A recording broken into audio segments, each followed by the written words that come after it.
जय हिंद, नमस्कार दोस्तों, स्वागत है आप सभी का आपके अपने YouTube चैनल पर। मैं अभय यादव। साथियों, आज एक छोटी सी जानकारी लेकर आप सभी के समक्ष प्रस्तुत हुआ हूँ। ये हमसे तो ऐसे डायरेक्ट कोई इसका कनेक्शन नहीं है, लेकिन ये हम लोगों के लिए सबसे महत्वपूर्ण इसलिए है क्योंकि आप सभी लोगों को पता है कि इस समय पर्यावरण किस प्रकार से प्रदूषित है। हमारा देश अगर पर्यावरण के मामले में देखा जाए तो सबसे पॉल्यूटेड सिटी के नाम पर दिल्ली हमारे ही देश में स्थित है। तो इसलिए इस नजरिए से भी ये हम सभी लोगों के लिए ये न्यूज बहुत ही महत्वपूर्ण है।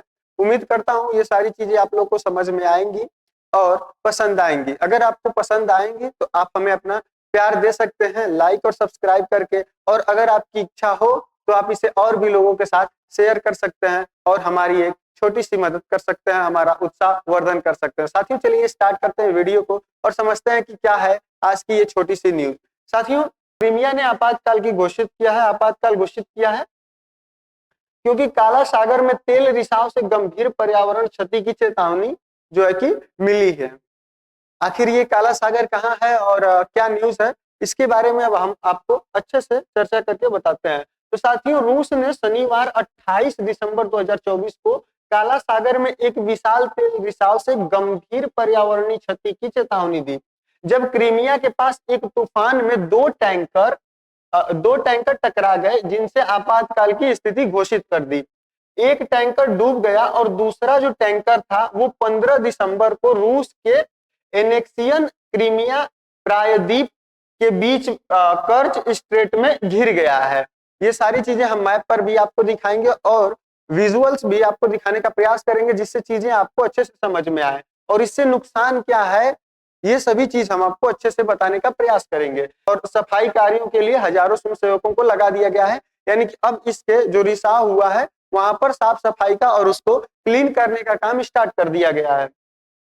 साथियों, ये जो टैंकर थे लगभग 9,200 टन का ईंधन तेल लेकर जा रहे थे, जिसमें से करीबन 40% जो ऑयल है जिसको कि कच्चा तेल बोला जाता है वो समुद्र में फैल चुका है।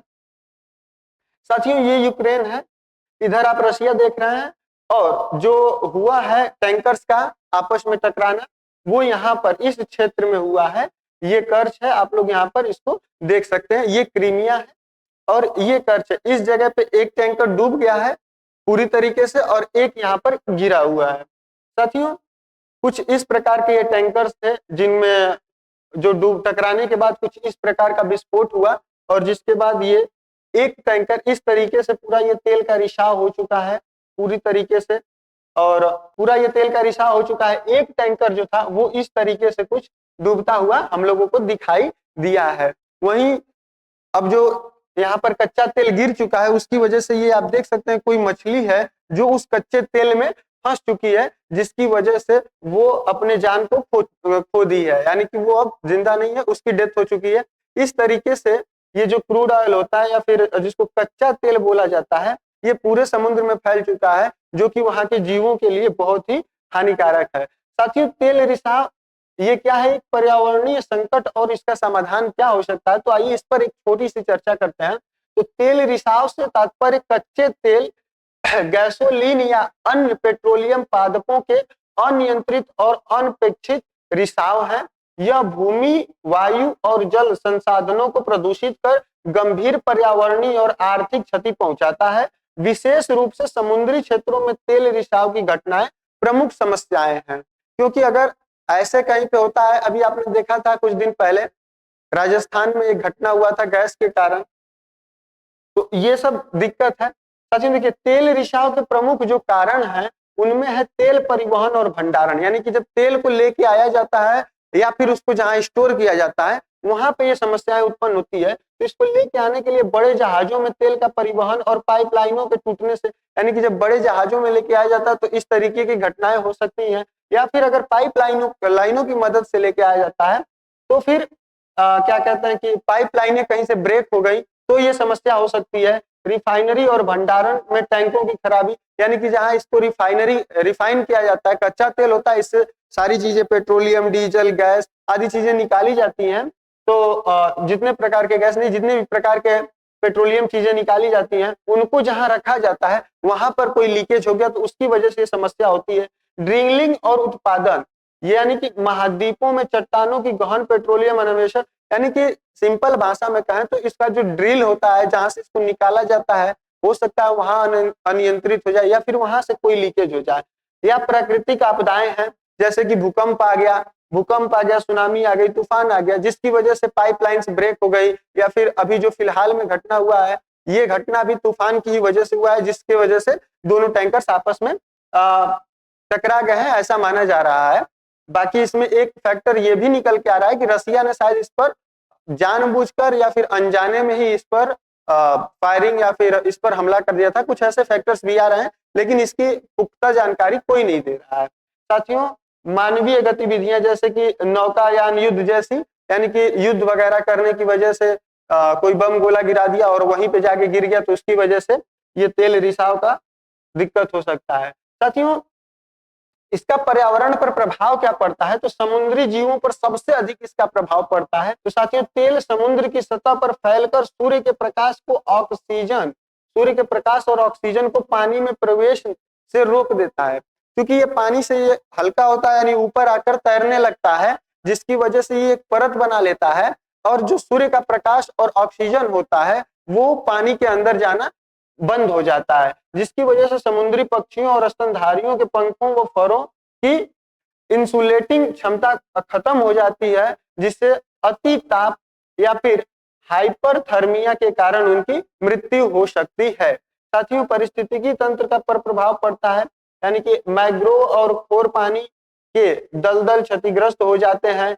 तेल के विषाक्त तत्व जीव के प्रजनन दर को भी प्रभावित करते हैं, यानी कि ये बस निकाल लेने के बाद टाइम तक वहां पर प्रभाव अपना छोड़ के आ जाता है, जिसकी वजह से उनके प्रजनन के दर में भी प्रभाव पड़ता है।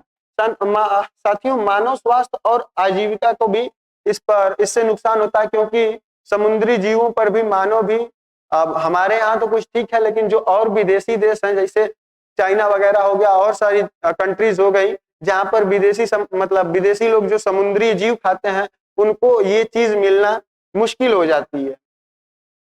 साथियों, इसका आर्थिक प्रभाव भी पड़ता है, पर्यटन को दूसरे समुद्र तट पर पर्यटकों को आकर्षित नहीं करते, यानी कि जहां पर दूषित हो चुका है अब वहां पर पर्यटक क्या करने जाएंगे, जबकि वहां पहले ही दूषित है, वो वहां तेल फैला हुआ है।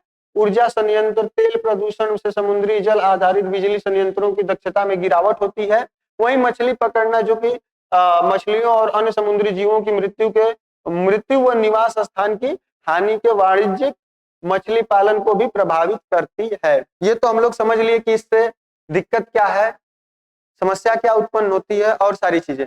अब हम लोग ये देखते हैं कि इसका उपचार क्या है और नियंत्रण तकनीकें क्या है। तो साथियों, इसको बायो रेमेडिएशन, यानी कि हाइड्रोकार्बन क्षरणकारी बैक्टीरिया का उपयोग तेल को प्राकृतिक रूप से साफ करने में किया जाता है। वहीं कंटेनमेंट बूम्स जो होते हैं, फ्लोटिंग बैरियर का उपयोग तेल के फैलाव को रोकने के लिए होता है, यानी कि एक प्रकार के जैसे बैरियर रोड पर लगाकर ट्रैफिक रोका जाता है, उसी प्रकार का एक बैरियर होता है जिसको समुद्र में डिप्लॉय करने के बाद तेल का जो फैलने की दर है उसको कुछ हद तक रोक दिया जाता है। फिर वहीं अगर बात करें तो स्कीमर है, सतह पर मौजूद तेल के भौतिक रूप से अलग करने का उपकरण है।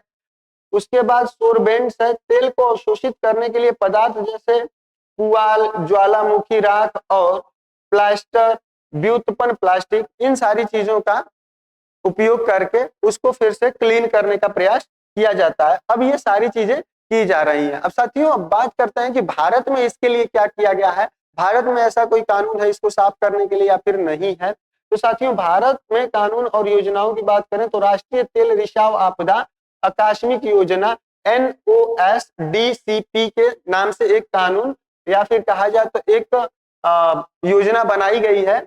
वर्ष 1996 में रक्षा मंत्रालय द्वारा शुरू की गई योजना भारतीय तटरक्षक बल को तेल रिसाव सफाई में समन्वय की जिम्मेदारी दी गई है, यानी कि भारत भी इसमें अपना योगदान देता है और पर्यावरण को सुरक्षित करने में भारत भी योगदान और देता रहता है।